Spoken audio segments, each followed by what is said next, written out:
We look down our start line. We're inside the last 2 minutes. Bunching up here at the start line. Everyone's looking to start on starboard and get and hold the first long lane across. That'll be interesting. We did see that paying off in the last round, and we can see we're under a minute to go to the start. So the guys are right nose out to the line, probably less than a boat length off the line. Some of the guys. Here comes our French team out. They obviously aren't satisfied with the position they've got in the start lines. They're coming down to the pin. French and Germans. They'll both start on port.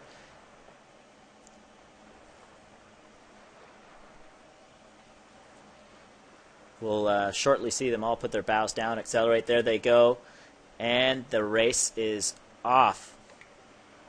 As we see the yellow flag go down, looks like a clean start to me. Well, that was very close from Germany, 11:51, but I'd say they were clean. Let's see what no individual recall flags. They were clean. We've got the Russians coming towards us in the pin, and as you can see, it's a little lighter than it was in our first round, but nevertheless, the boats are really well bunched. Coming off the pin here, we can see the standings. Let's look at the start in the replay. The Russians had a really nice start. Croatians, sorry. It's Croatia. No, sorry, I was wrong. Russian boat, Kaliniv and Karakhov. Really nice leeward start. Two boats heading out to the right side. That's what we call the port tack option. They don't start with right away, but they do one tack less. They're heading out to the right side. We've got the Russians approaching our lane boundary. We didn't talk about that in our brief course diagram. At either side of this race course, we've got a lane rope, like a swimming lane. Here in the front. Yeah, and the guys will have to tack. They can't. They treat that as an obstruction, and that'll keep all the action tight and close, and that means our cameras can get right at them. They're the Russians going for tack. Oh, cruise in front of the mast, so you can tell it's not very windy. They will. Yep, they have to give. The boat has to give right away because that's the Alonso's coming through. So the Alonso's is an obstruction. So as boats approach that line, other boats have to give right away and give room to tack. Just like the Alonso's did there. Beautiful tacks.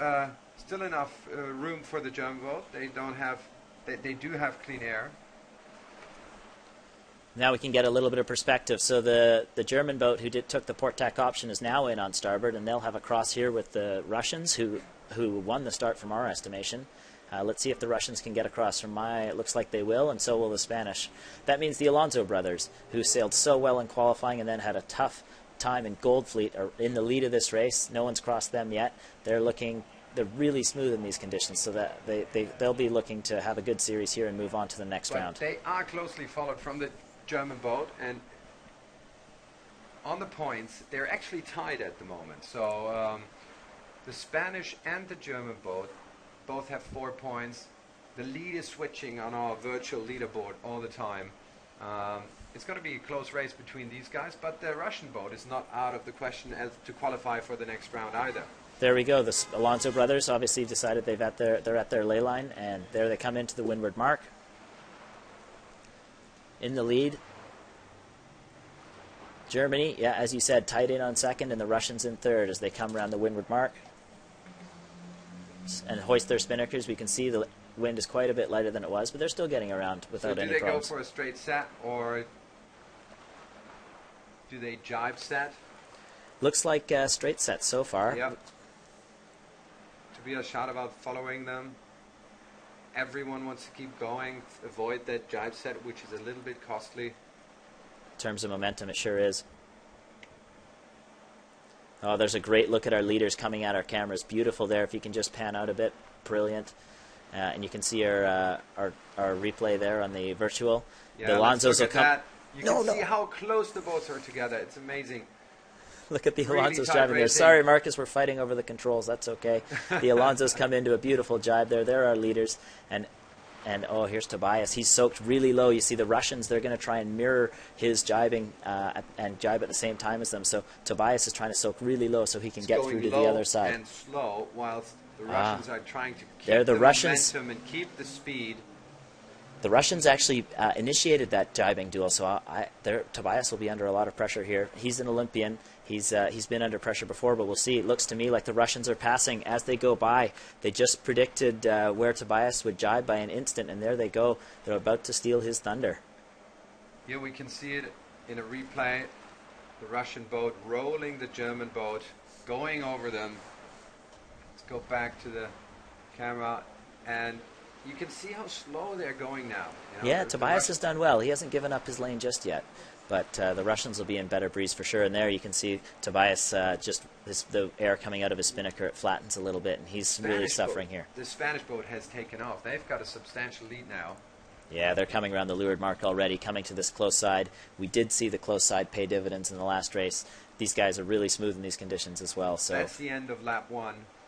Look how well Tobias has done there. He's kept enough air in his spinnaker to go to the other gate. Right. And that takes a lot of skill to be able to sail with wind shadow like that. He's coming in almost tied in terms of with the Russians. We've got Rigo Denais on the leeward gate, and I'd like to hear from him what he thinks if the left gate mark is favored, the gate mark that Tobias and the Spanish boat took.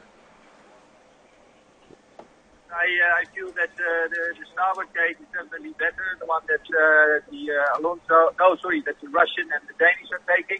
Okay. As you can see, they are wiring full on now, and the boats that are going left seem to have less pressure. A little bit further up the course, again, it's coming in on the left side, but it's still quite open on this small little course. It's very patchy, very light. So it takes everything from the sailors to sail the boat fast and to keep still a good overview on where the next puff is going to come. All right, great. Thanks a lot, Rigo. So he reckons right side has a little bit of an advantage at the moment. Stronger breeze out there. That'll be interesting because our leaders. Separation here. Interesting separation between the Alonso brothers. The Croatian boat, the Russian boat up here, and the German boat down here. Let's see who wins that split.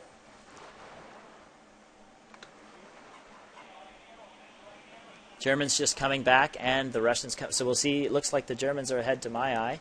The Russians maybe suffered a little bit. So not to say anything, Rigo, but I'm not sure if you got that one right.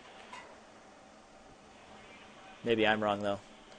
It looks like the Germans are ahead. Yep, we can see it on the camera images. Beautiful. They're passing the Russian boat easily. Seems like they have gotten stronger breeze. So that's twice in a row now. We've seen this close side of the course paying dividends both upwind and probably downwind as well.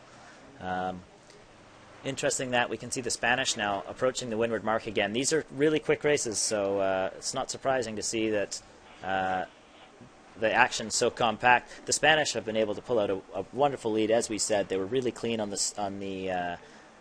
set, and then they extended downwind as the other two battled with each other, both soaking low and then jibing on each other. So they're off. They'll have this race but hey, up. You know what I like? What we call a big lead here is actually quite small. It's just like a 30-meter lead, but the races are so short that you always see them together, and there's always something in it to catch up. Nice battle between the Russians and the Italian boat. Looking at the overall score on my virtual leaderboard, I can see that the Spanish boat has 3 points after this first race, coming in as second into this round, and the German boat has 6 points. So Toby has a bit of catching up to do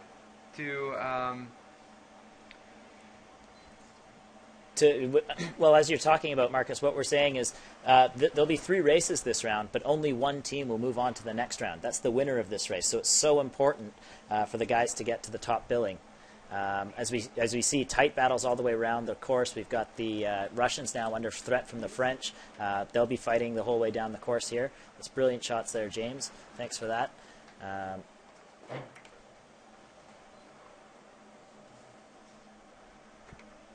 Just looking down here from the top mark, we can see the battle there between the Russians and the French in behind. The French look to me like they've soaked a little bit low, and they'll be looking to jibe simultaneously. There go the Russians and the French. The French don't go jibe on them. There must be more distance than we can expect. Yeah, the French keep going. So they obviously have been looking to go to this right side here and get as much wind as they can. And now that when the Russians come back on them, they'll have clear air and wind all the way on their port tack here. And when they come back and when they jibe, they'll have starboard advantage. So I'll be interested to see how the French plan on passing them with this move.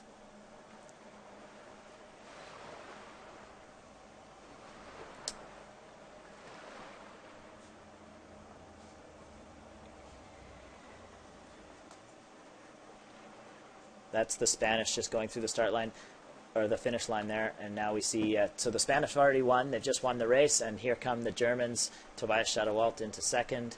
No, sorry, I must say, Ben, we got it mixed up. It wasn't Tobias. We got a little confused with the sponsor logos they had in the sale. It's actually Kramer and Kramer. It who is. Came second, and they came into this round as fifth, and they now have 7 points. And the Russians are following them with now 10 points. So 3, 7, and 10 points for the top three.